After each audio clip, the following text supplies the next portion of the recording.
Greetings, and welcome to another TikTok Live. Y'all, have I got a story to get some people on today? We have an amazing discussion today. I'm going to bring people on. You all, we have to have an honest conversation about the Michael Jackson movie. So y'all get on. If you've seen this movie, you had a chance to watch it and view it. Y'all get people on.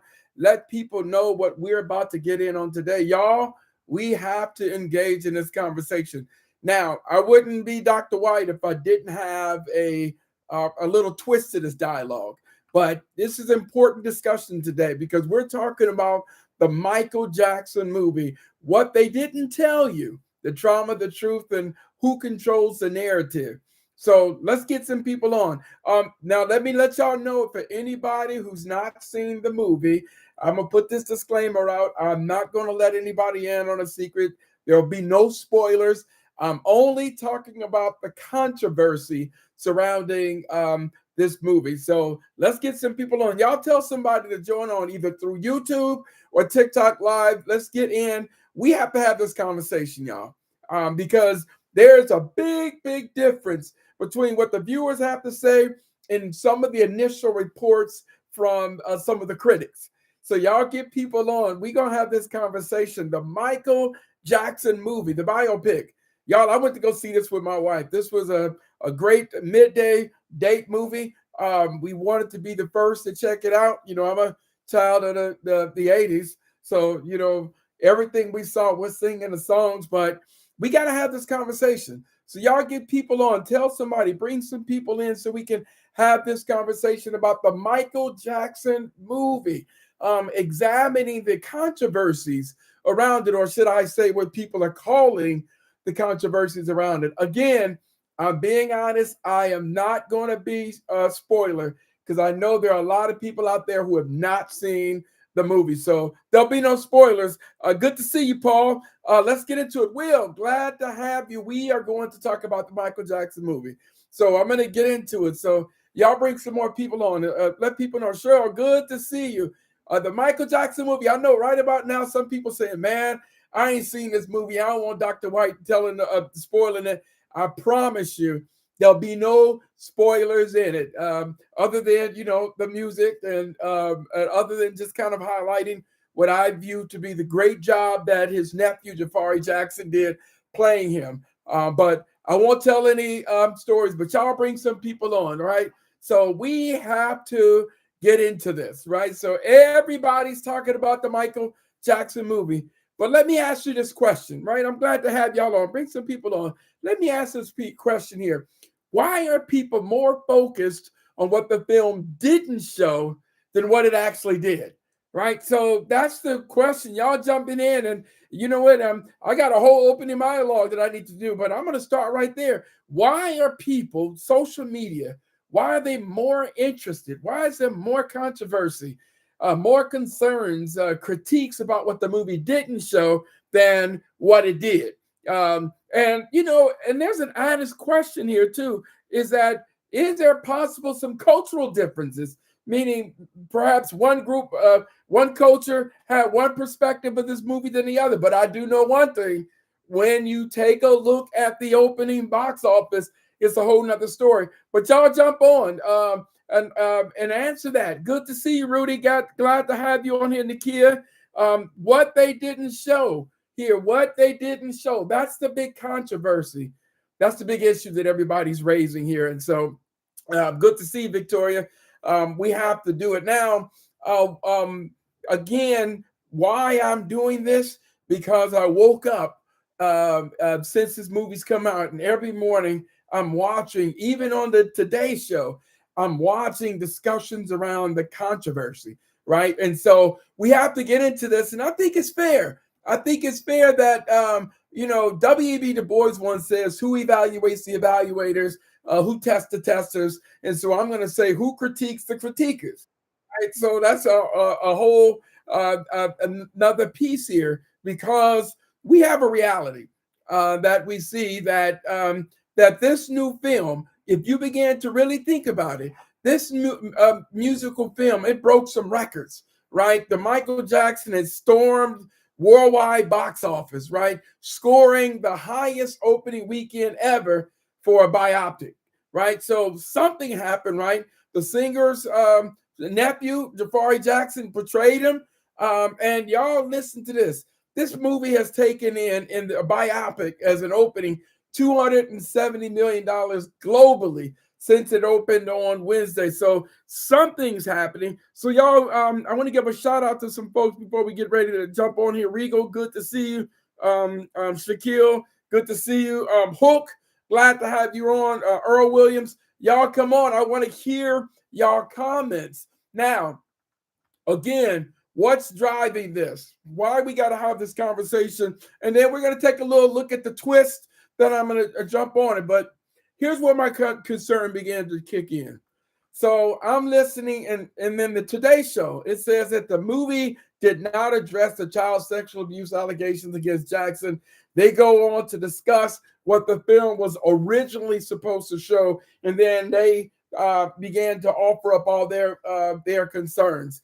And so Rotten Tomatoes, which is one of the, really critiquing industries, they said they recorded, now listen to this, there's a significant gap between their 38% average score on Rotten Tomatoes by the critics and a 97% average rating by the audience. So now this is what we left with. And this is what got me in here. Good to see you, Gregory. DeRoy, glad to have you. Mike, keep on too. Glad to have you. And so here's where the controversy is. So Rotten Tomatoes, their critiques, their experts, they said 38%, right? But then the viewer's choice is 97% on average. And then Robert Ebert, when they were alive, but I guess that industry is still there. Robert and Siskel and Ebert, right? What happened? What do they say? Or Robert and Ebert, they gave it 1 star, 1 out of 4 stars. So there's something happening between what the reviewers and the critiques are saying and the response by the audience. Glad to have you on. So what's happening here, right? Pitchfork, one of the more amazing, or should I not amazing, or should I say one of the more interesting critiques was from Pitchfork, right? They cited comments of Jackson's family members and some of the controversy and how it got held on, and then it went on to say that that it was like leapfrogging or watching a wax museum. So these were the critiques by the critiquers of a film. However, but yet, why I'm jumping into this, because when you think about other major biopics, think about this Queen, right? The movie Bohemian Rhapsody, and I really enjoyed Bohemian Rhapsody. Bohemian Rhapsody, when it launched, made $124 million. And so we see the Michael Jackson biopic kicked it. Michael Jackson also surpassed by $180 million the Oppenheimer movie, right? Which makes Michael Jackson's worldwide view, again, the biggest one. So you all, why is that? Why do you all think the critics have one view and the viewers that are watchers have a different? So if you've seen the movie, especially y'all, let me hear your comments. I'd love to see what happened. What's going on, Mr. BR? Glad to have you on. Zero. Man, I'm glad you joined. So if you watch this movie, as a matter of fact, if you had an opportunity to see the movie already, just give me a thumbs up. I'd love to see it. Dr. K.S. Martin, glad to have you on. Y'all, I do have a twist here, right? Because the question, when we think about the disparity between the people's choice and a critic's view, then what is the real truth? Is these critiques really truth-seeking, or are we as a people, as a nation, becoming more addicted to the negativity? So, it's an honest question that we're going to look into. Number one, drop a thumbs up if you saw the movie, or shout out. I want to know if you have the opportunity to see this movie, because that let me know if I'm preaching, like they say, preaching to the preachers, if you will. So on tonight, in this discussion, because of this discrepancy between the critique's view and the and the viewer's view, we have to have this conversation. And incidentally, y'all, I do need you all to know that this was also, there was a disparity when Black Panther came out. So there's something happening in these views. So I'd love to see if you're on YouTube, jump in on TikTok, but I'd love to hear y'all comments tonight. The reason why I'm doing this, because here I'm going to unpack a couple things. We're going to critique the critics versus the audience reactions. I think we have to have a conversation about that. And why controversy? Listen to this, because I want to apply this to your own life and within your own community. Why controversy is dominating the conversation, right? So let me know that. I'd love to know that. Why does the controversy is dominating the conversation? And what about the psychology of focusing on trauma?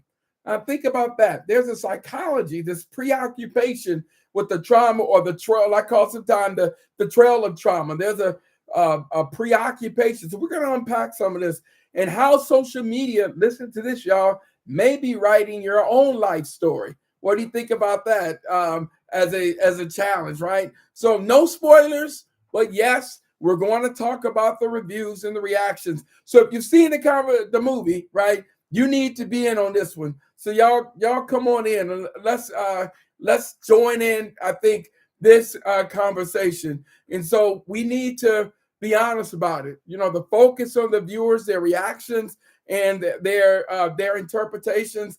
These become the biggest challenges that I have, right? So who has been seeing the movie? I'm kind of curious to know if you've had a chance to see it, or if you've seen some of these controversies. I'd really love to hear your response. So these reviewer ratings, right, become real problematic. Rotten Tomatoes, Metatrix, IBMD, all of these had some pretty tough reviews of the movie. Now, again, setting your own view or perspective of the movie, because I know on here there's going to be some movies say, well, it's good, but it ain't going to win no awards. That's fine. But we still have before us, what I'm giving you all here is why is the preoccupation on the negative, right? So the critics are analyzing the story structure, right? Adhering, the audience are responding to the emotional experience. That's one of the things that I think that is happening here, is that the critics are doing what they do with movie reviews, looking at the structure and the formation of the movie and all those things. However, the responses that we may very well be seeing are the audience responses to the emotional experience, right? And so we see these disparities. So do you trust the critics or the audience reviews? So I'm going to start there. We have these disparities. So who do you tend to listen to when it comes to these movies? Are you listening to the critics' choice? And do you decide to go see a movie or not go see a movie based off of the critics' choice? So I'd like to hear that, right? And I'm, when we look at this, right, we have to ask the question: should a movie be judged by emotional impact or by what it includes or excludes? So you all, this is it's a heavy one. I think for me, there was the emotional piece. I think for some of the older people who went to see the movie, y'all, we remember Bad. We remember some of the movies. We remember the Victory Tour. We remember some of these things. So we have a shared real-time memory. So I think that did that for some of the people. And then I think there might have been some really good reviews, because I personally think that his nephew did a really good job in covering the movie. But still, the media, when we think about the framing, it tends to focus on what was not included in this. And so the movie, here's a spoiler, it didn't get into the controversy. It left out the difficult history and the selective storytelling, if you will. So it didn't do that. So for some, someone could always argue, I guess in my profession, we call that a strength-based perspective. This is what we wanted to see because we have been overcome or overwhelmed by the negative. And so glad to have you on. The conversation in the movie quickly shift from what the film is to what it isn't. That's what we saw in the coverage of the movie. I was particularly disappointed by the Today Show because they opened it up with the controversy surrounding the Michael Jackson biopic. And I'm sitting up here watching the Today Show. I'm like, controversy? What controversy are they talking about? I'm trying to remember. But the controversy that the Today Show was talking about is because it didn't include the controversies. And so I guess I didn't know that there could be a controversy around not including a controversy. But here's a question. Even within your own life, do you think every story is obligated to include the controversy? Do we leave something out when we don't go down that particular rabbit hole, or should I say not too deep down that rabbit hole, or are we leaving something out? Or do you feel like something is being hidden? So for those of you who saw the movie, I'd love to hear your perspective on that, because I think it's an honest critique. I think that the audience reaction and how we responded, some might say that it was emotional, some might say it was analytical. This may very well be where the disparities lay. The celebration of the legacy and his artistry. That's what I saw, right? I saw the emotional and experienced the emotional connection to all the nostalgia that we saw within the movie, right? But some viewers agreed with the critics about the incompleteness of it. How are you going to leave it right there? But do you need that? Does every movie have to end with the trauma or the drama if it's a biopic? And here's the interesting thing. It didn't happen. So for those who believe in order for a movie to make that kind of money, that it has to have some controversy to that degree. It has to have some downfall to that degree, as if there may very well be some type of addiction or preoccupation with the negative. We're seeing two different types of engagement, and this is a reality in watching this movie. There's an emotional connection, like I said, and the critical evaluation. And I think, to be honest with you, I think the reports or the evaluations is a tale of two worlds. I think that he who has the pen, good to see you, Victoria, Monica. I think he who has the pen is writing the critique and doing the critical analysis. I think he or she or them or they that saw the movie, we experienced the emotional connection and the nostalgia. And I think that does make a big difference.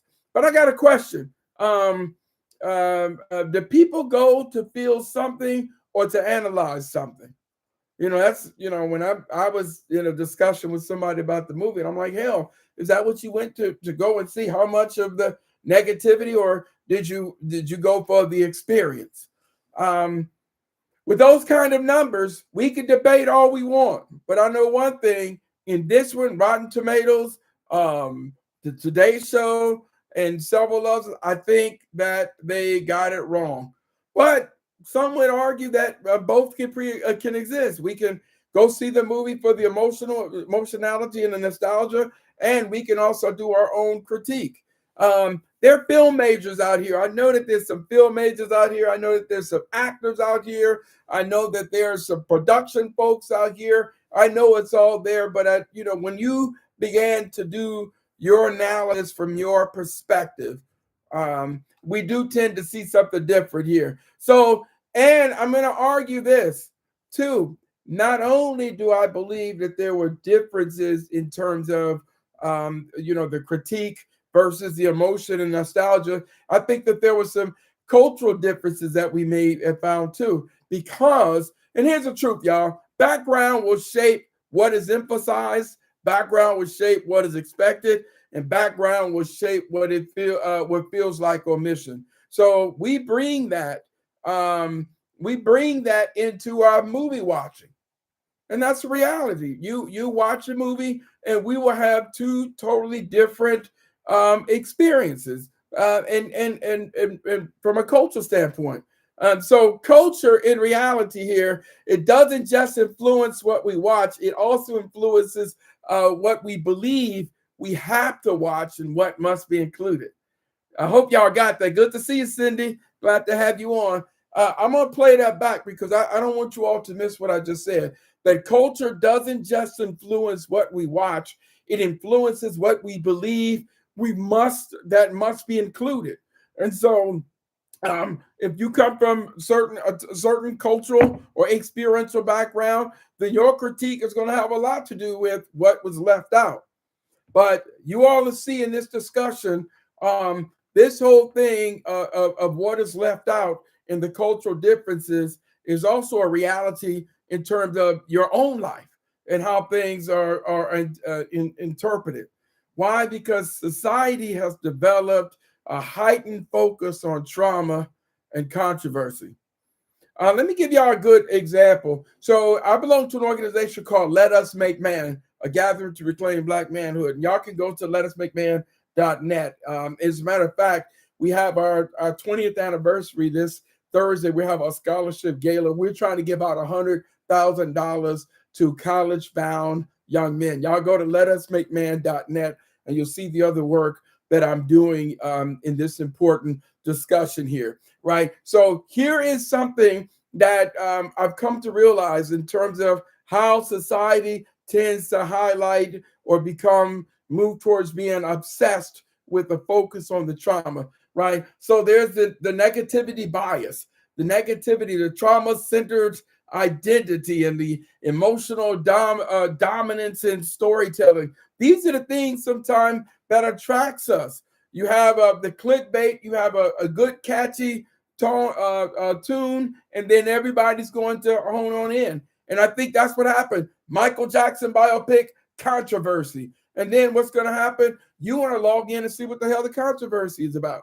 So that negativity is, especially with certain stories, and let's back this up a little bit. Negativity around certain stories. And here's how this preoccupation looks. In my workshop with Let Us Make Man, I do a workshop called Restoring the Black Family. And in this activity, we climb a family tree. I'm making a connection with this movie. We do a piece on climbing the family tree, and I have everybody in the room to see how far you can go up naming the people in your family tree. Well, one of the things that tends to happen when we engage into these discussions is that by the time you get to the great grandparents, almost everybody sits down. But then we switch in the activity, and watch this, you all. I gave everybody in the room 3 minutes to finish this sentence. I love my family because, or my family is remarkable because, dot, dot, dot. And then you were given 3 minutes to just name as many as you can. Y'all try that with your own families. You have a family meeting, do that. I love my family because, and see how many things that they can write down. So we did that. I'm watching people ponder. I'm watching people think. I'm watching people really kind of contemplate. They're putting some deep thought into this concept of I love my family because, or my family is remarkable because. People are slow in the writing. So I'm observing the room. So after 3 minutes, when the time is up, then this is what I did. I said, now the next assignment, my family, what frustrates me most about my family is, or what disappoints me most about my family is, and then I watch people write, and they're writing, and they're writing. Some lists were up to 20, 25 things, while the positive list, we got on an average about 8 to 10 things. And so in a group activity such as that, I began to poll the room. And why is it that we have more? Well, one 16-year-old says, well, that's my reality. One man in the room said, Well, we've been raised to think about the negative, to focus on the negative. So what I'm saying is what the critics did with Michael Jackson movie, I'm suggesting that there's a possibility that we may be doing this in our own family. Try it. Invite your family members via Zoom, do whatever, and tell them, give them 3 minutes or 2 minutes to write down as many things that frustrates them about the family they can, and then wait, and then give them 3 minutes to write down as many things that they love about the family. And it's not so much what they write. I want you to watch the amount of contemplation. I want you to write how slow they might write. I want you to pay attention to how they look up or look to the left or right and looking for and trying to find those positive things. That's the preoccupation with the negativity that begins to happen. And so the emotional trauma, if we're not careful, it becomes part of our identity. And so we see that we're becoming more comfortable with telling stories through pain than we are purpose. So I'm not too surprised by what we've witnessed in terms of the critics' views towards Michael Jackson movie, because again, I told you I was going to bring it back home, right? So what ends up happening is that when we apply that to our own families, for those of you who are parents, I want y'all to do this. Have your children, give them 2 minutes to write down as many things that they love about their family, and then write down as many things that are frustrating them about their family. You're also going to learn that the younger the children are, the more they're going to talk about what they love about their family. But as they get older, then that's when the writing stops. You think about that. So we're focusing on this movie, but I wouldn't be me. I wouldn't be me if I wouldn't have directed this back to understanding our own families. So does that make sense? Is there a preoccupation even within our own families around the negative? Is that what the critics have? Is that what the critics have been programmed to do? Is to focus on the negative, right? So it becomes important. Leela, thank you for joining. I appreciate you. Be sure to like and subscribe on my YouTube page. The bigger the danger, this is what we also realize, you all, the bigger the danger, social media as your life's director. This is what I'm beginning to see, not only in this Michael Jackson movie and how people are responding to it, but I'm also seeing that even within our own life, that there's a bigger danger that the social media becomes the director of our own lives. I'm going to slow down because I need y'all to hear the role of social media, what you're on right now, how it begins to dictate the preoccupation with the negative. There's the funny things that we see, but I'm going to tell you, we're almost always preoccupied with the media. Social media is no longer just a platform, right? It's now a narrative engine. It's no longer a platform, it's a narrative image. So in counseling, where my therapist at? I normally have my Black therapist come on here. But one of my favorite therapeutic approaches is called narrative family therapy.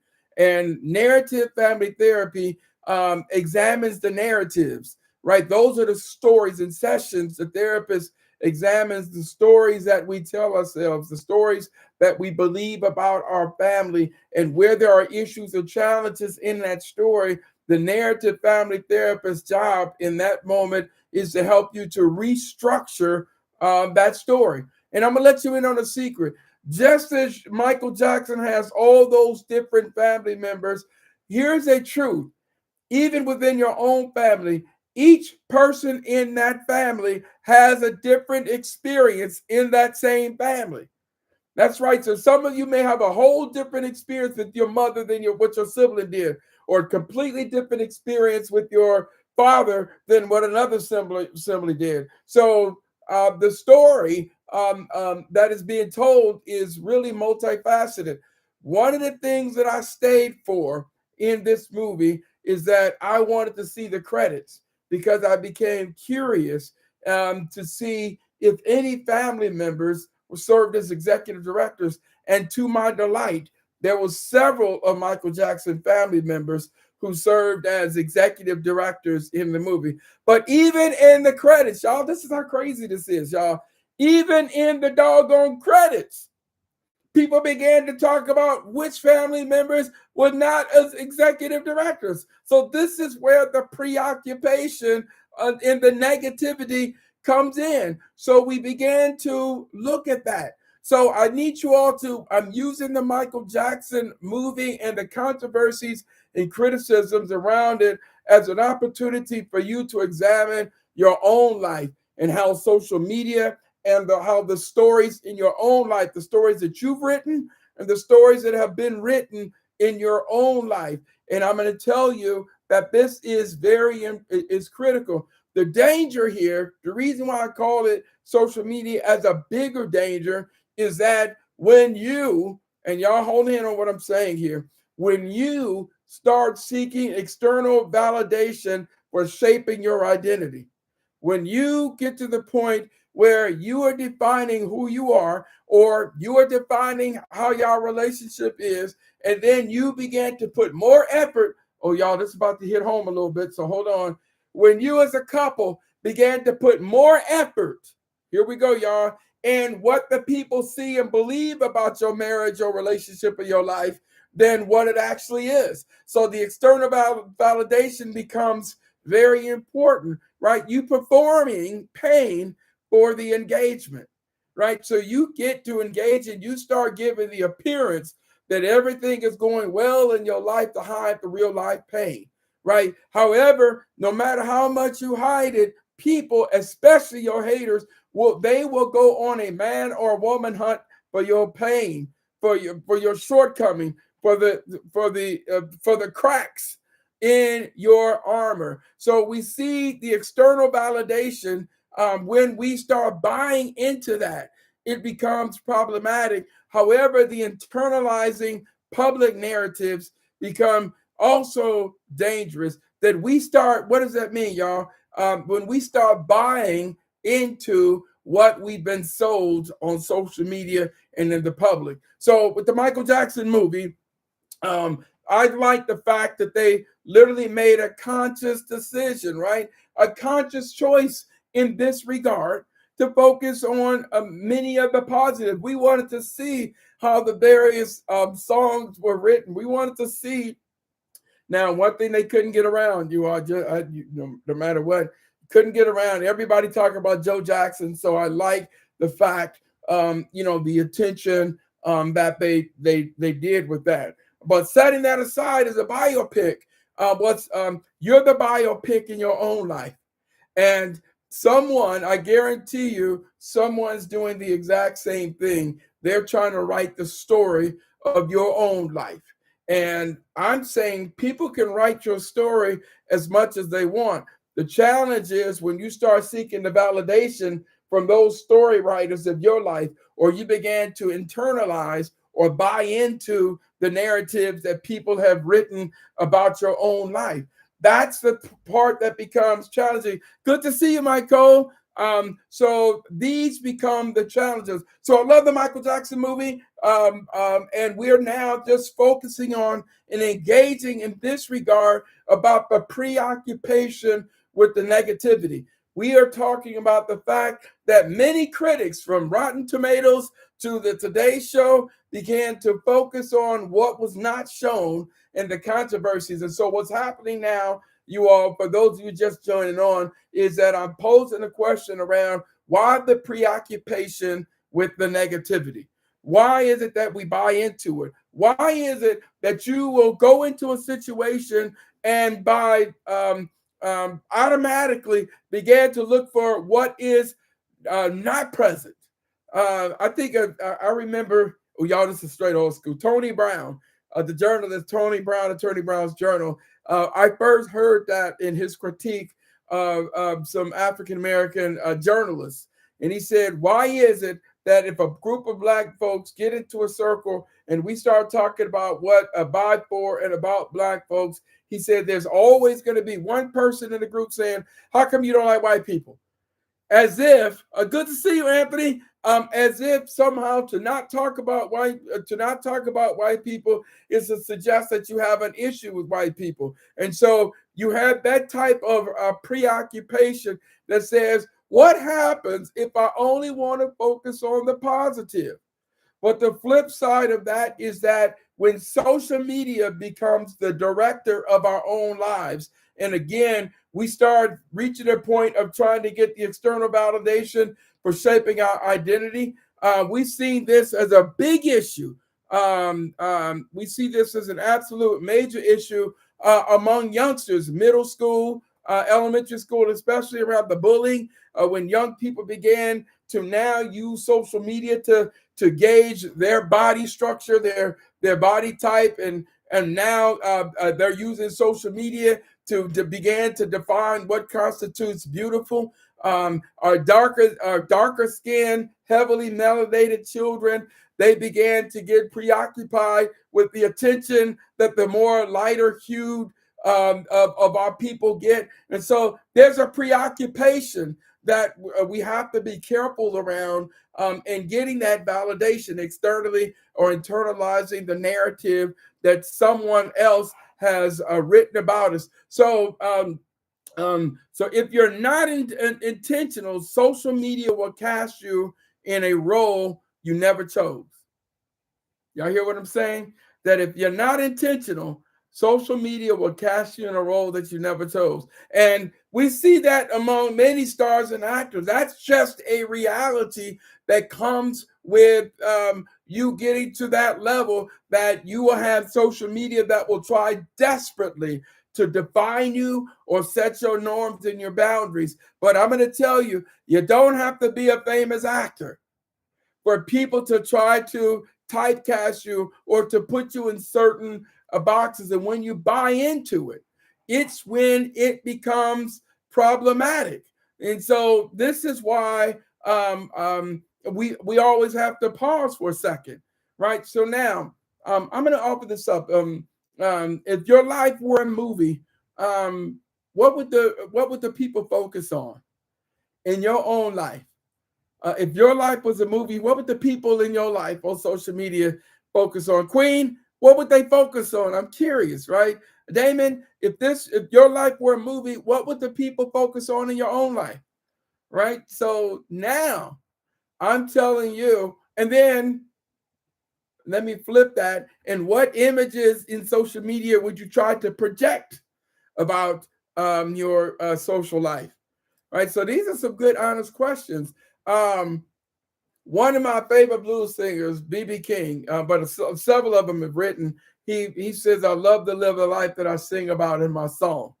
I like to live the life I sing about in my song. And so, what is the modern day version of that? Is someone would say, "I love to live the life that I project on social media." So, just as the critics and the viewers that there was a discourse or disconnect, what about your own life?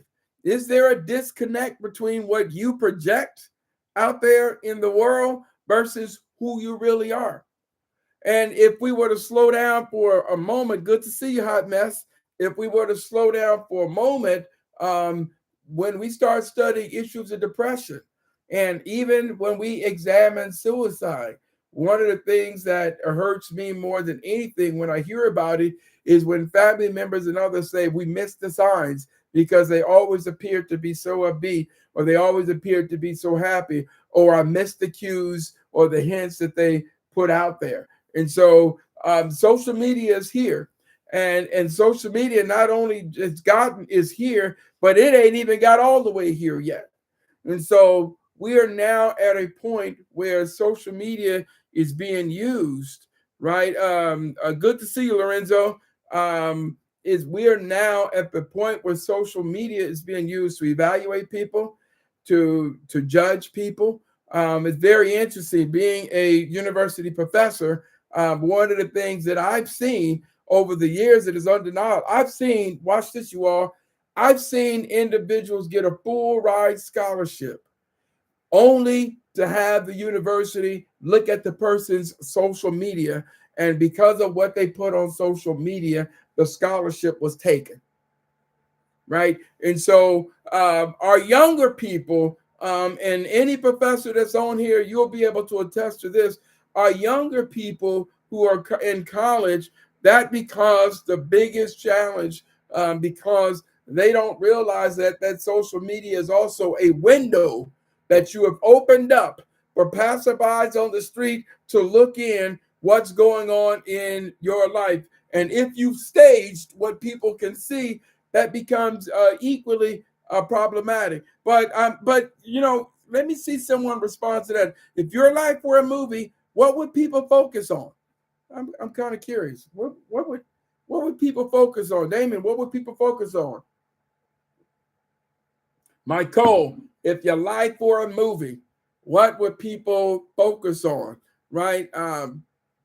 My YouTube viewers, the same question. If your life were a movie and we were confronted with that, what would people focus on? And I see a lot of people that are reviewing here, responding on my YouTube page as well. So that's going well here. But examine that question, because that's the real truth, right? Or how about this? What parts of your story are being overlooked? Right? So if your life was a movie, right? If your life were a movie, what would people focus on? And what parts of your story would be overlooked?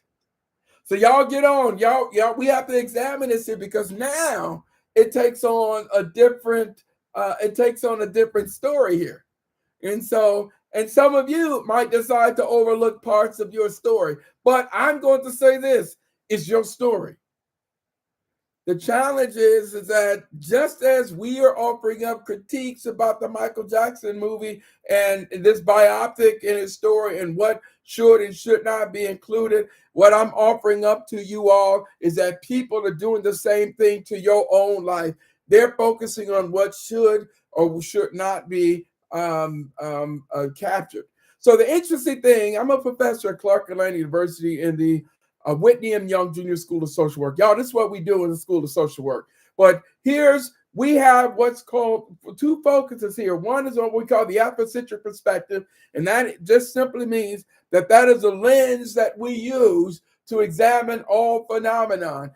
So, for example, you think about the pandemic, the Afrocentric lens says there's a universalistic, how the pandemic impacted everybody, and the particularistic in examining whether or not that pandemic impacted African Americans or other oppressed groups more than others. Through that lens, we began to see the disparities in the deaths, the disparities in the emotional emergency room visits, the disparities in hospitalizations. So this here, you all, is how the Afrocentric lens works. So when I'm looking at the Michael Jackson movie through that lens, again, I'm able to see that there's a disparity in how it is being captured. Now, y'all, again, I'm not telling anybody to love the movie. I'm not telling everybody to hold back on your critiques of the movie, but I am in this moment just trying to make you aware of how the critiques and the cultural differences around the critiques happen. But at the same time, while you are critiquing and analyzing this movie, I'm inviting you to do the same thing with regard to your own life. I'm inviting you to examine whether or not, if your story was told, what would people focus on? Now, of course, the interesting thing in the Black family, in the Black church, when there's a funeral, it don't matter how bad you were. You could have been a killer, and you could have been all these other things. But the funny thing is that in the Black church, when there's a funeral, they only talk about the positive. Maybe be a small reference, right? And so, between your life and your death, you have that hashtag, and people then began to handpick what they're going to talk about in that in that hashtag. So none of us are above this. And the same thing when I'm offering up with regard to social media, I'm saying that even within our own lives, people will do this. There are men out there, you are fathers, you may or may not be involved with your children. There's a narrative that is being written. I can't tell you how many young men and young women finally connecting with their fathers, and they have to go through this heart-wrenching thing because they only had one story, one story, and it was negative about the father. Do you know what it's like if you've only got, y'all listen where I'm going with this. You know what it's like if there's only been one story told about you? It becomes a belief. And when something rises to the level of being a belief, even when presented with facts, y'all pay attention to what I'm doing. When it becomes a belief, even when presented with facts, it becomes problematic, right? And so we pay attention. So we see this same thing. So I'm just applying the same narrative, the same critique, the same issues that people have with what was and what was not covered in the Michael Jackson show. I'm saying movie, the biopic, is the same thing I'm offering up with regard to your own family. For some of you, your views and your perspective, some of you are adults right now, and there's been only one story you've been told about a grandparent or a family member, and you've never heard anything different. And when that person shows up, whose the story's been written about them, and then you struggle with trying to reconcile what you were told. And so, as I told one young man who connected with his father for the first time, and all he's ever known was these negative things. And now he's meeting with it for the first time. That's the story that he's been told. And I said to that young man, but you've not had that experience. And so it becomes problematic when someone says, but that's not my experience with them. And so that's one of the challenges. And why we do this is because someone, even with the controversy around Michael Jackson, they tried, I don't know if I remember this for those of you old enough, but even with the whole Michael Jackson controversy, they were interviewing Macaulay Culkin, and they were insisting because he was over there with Michael so much, and Macaulay Culkin, that young white man, was a grown man now, but he said, that was not my experience, right? That simply was not my experience. Y'all ready for this? Even the controversy and the incidents and the behavior of Bill Cosby, right? So, these things that are drugging women, people began to demand that Phylicia Rashad be removed from Howard University because she said, but that was not my experience. So what I'm offering up to you all, if you pause for a moment and think about what I'm getting at, is that if that was not your experience, that was not your reality, some people will demand and impose that the narrative that they've heard or the narrative that they've written about you, they will demand and impose on other people that they read the same story and follow the same script and believe the same thing about you. And so I'm inviting you all to translate and don't just watch the Michael Jackson movie. I want you to enjoy the movie, but I'm also going to invite you all to pay attention to the critiques. And I need you to keep track of the negatives about not how good the movie was. That's a whole nother thing. Again, we have the box office. They got the receipts. So y'all can say what they want. That's the funny thing about Rotten Tomatoes, is that they said, yeah, we said 30%, but viewer choice is 97. And so who do we believe? But even within your own life, I want you all to recognize that the stories are written about you, and there are narratives that are told about you. And some of these narratives and these stories have been told so often and so frequent about you that they have become people's truth about you. And I'm going to tell you, when something gets converted from a thought to a belief to a truth, even when presented with the facts, it is hard to change a truth or to rewrite a narrative that has already been put on the big screen of your life. So this isn't just about a movie. I need y'all to understand. This is about how we tell stories about others and about ourselves. That's what I'm offering up on this. I know it's a little different. I promise y'all I wasn't going to go into the movie, but I wanted to go into the critique, right? And how it's being critiqued. and applying how it's been critiqued to how we are being critiqued in our own lives and how we critique others. That's why I'm saying this is not this episode here. This live here is not just about the movie, but it's about the stories we tell, the stories that we write about our others and about ourselves. So I know that that's a hard pill to swallow, but some of y'all are writing narratives. Some of y'all have stories about other people, negative, and some of you all are even trying to impose those stories on other people. Let me give y'all, my time is running out, but I'm just dying to give you all these examples around the narrative. Do you all know that it is possible for someone to be a horrible wife, but a great mother? Or it's possible for a man to be a horrible husband, but a great father? And so the question becomes, I'll stick with the latter. If he wasn't a good husband or a great father, what narrative gets told? What do you impose onto the children if she was a horrible wife but a great mother? What narrative do you impose on the children if he was a horrible husband but a great father? Some of you, given the level of emotion, are unable to make the distinction. If you was a horrible husband, hell, you're a horrible father.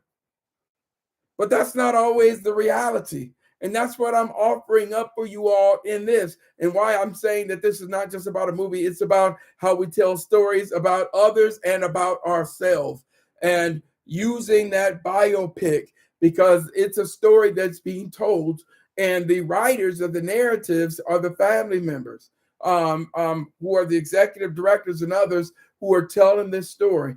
I want you all to understand this before I leave, that you are much more than your trauma. You're much more than the negative stories that have been told about you. And your life deserves to be directed with intention, not dictated by the noise. Y'all hearing what I'm saying? I need you all to walk away with that. Your life deserves to be directed with intention. And I'm gonna offer up another one too, is that today is today, tomorrow does not exist. And what I'm offering up is how you are today. That part of you does not exist tomorrow. So all the issues, all the challenges, all the behaviors that you have engaged in, whether or not you have lied, all these things here, that cannot make it to tomorrow unless you bring it. And so tomorrow becomes an opportunity for you in that moment to then become intentional about the narratives that you write. But I'm going to also offer up this caution too. I'm going to caution all of you who are watching this. I need you to be intentional about the narratives that you write about other people, right? Again, I'm going to tell you, emotions don't care about facts. Feelings don't care about facts. Y'all better chew on that. So when emotions get high and the feelings get strong, they don't care about the facts. And so this is why we pay attention to the impact of certain narratives, because certain narratives will then drive us to certain behaviors or to try to dictate to other people those behaviors. So that's what I'm saying. You're more than your trauma, right? And your life deserves to be directed with intention. So be intentional about the life and the narratives, what you put on social media. But I'm going to say to you all that I'm going to challenge you that your social media life should be a little closer to your real life. Not trying to make your real life fit the social media life, because the social media life is constructed. It is not real. It is a figment of the social media created reality. So you become intentional. I'm inviting all of you to become intentional. Watch the movie and enjoy the movie. I need you to fully engage in it, right? Because when we began to think about it, there's a part of this story that you watched with the Michael Jackson, and there's a part of your own story that you need to reclaim. That's what happened in the biopic. This was the part of the story of Michael Jackson that they wanted to reclaim. a lot of the positive around the music and the focus around the music. And so in that movie, that's what they reclaimed. The music and the evolution of him within the context of his music. And so there are people who are saying, but they didn't do the controversy. They didn't do this. That was not, he let y'all have that. And I'm going to invite you to do the same thing within your own life, that we think about this, that what part of your story do you want to reclaim, right? Good to see you, Freddie Hudson. What part of your story that you want to hold to be your truth? And I'm going to tell you, reclaim it, own it, and promote that part of the story that is your truth. And I ask you of this, what will you choose to center in your life's movie moving forward? Right? What are you going to choose to make the centerpiece of your own life story moving forward? I'm going to offer that up to you all, because these are the truths and these are the realities that we must begin to operate on. I'll be speaking this Thursday, this Thursday at Let Us Make Man Scholarship Gala. I normally open up with a prayer, but within that prayer, I take my opportunity to drop on all of this. So if you all get a chance to go to my YouTube, the Dr. G.O. White Show, like, subscribe, follow, and share. I do these TikTok lives every Tuesday night. And I need you all to stand by. I am a therapist. I'm a social work practitioner, and I'm about to bring some of the most powerful therapists and clinicians on to aid me in engaging this dialogue. But in the meantime, I want y'all to go watch the Michael Jackson movie. And then I need you all, until you've seen the movie or after you've seen the movie, I need you all to pay attention to keep track of the narrative writers. We call them critics.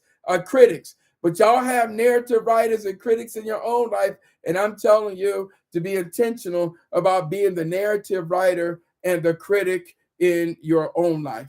I'm Dr. Gary O. White. I invite you all to follow me on my YouTube channel, the Dr. G.O. White Show, TikTok Live, Instagram, Apple. You go see me on Apple Music. You can hear much of my commentary on Apple Music. I'm everywhere. Spotify. You'll find my discussions and my dialogue. Share them with someone.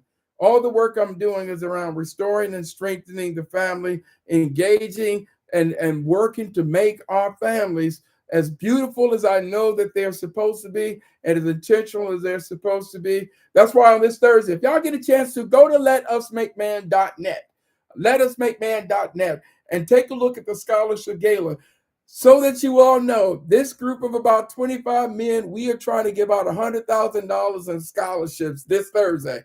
That means we are trying to give a scholarship to 100 college-bound young men, $1,000 each. We are bold about doing that. And if you make a donation to letusmakeman.net, if you do, tell them Dr. White sent you. $2, $3, $5, $50.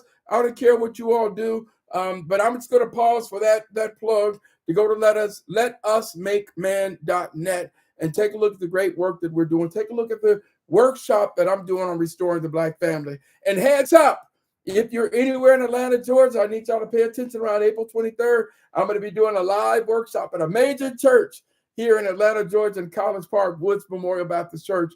And you all see me bringing this workshop around mental health. So I see you all. I'm unpacking it all. You all tell someone to come to the Dr. G.O. White Show, Instagram, TikTok, y'all. Jump in. But until next week, same time, I want to invite each and every one of you to jump in and be with me 6:30 p.m. Eastern time every Thursday night. Jump in and be a part of what I do. Until then, I see you all on next week. I'm Dr. G.O. White, and hopefully this was insightful for each of you. Until then, you all take care.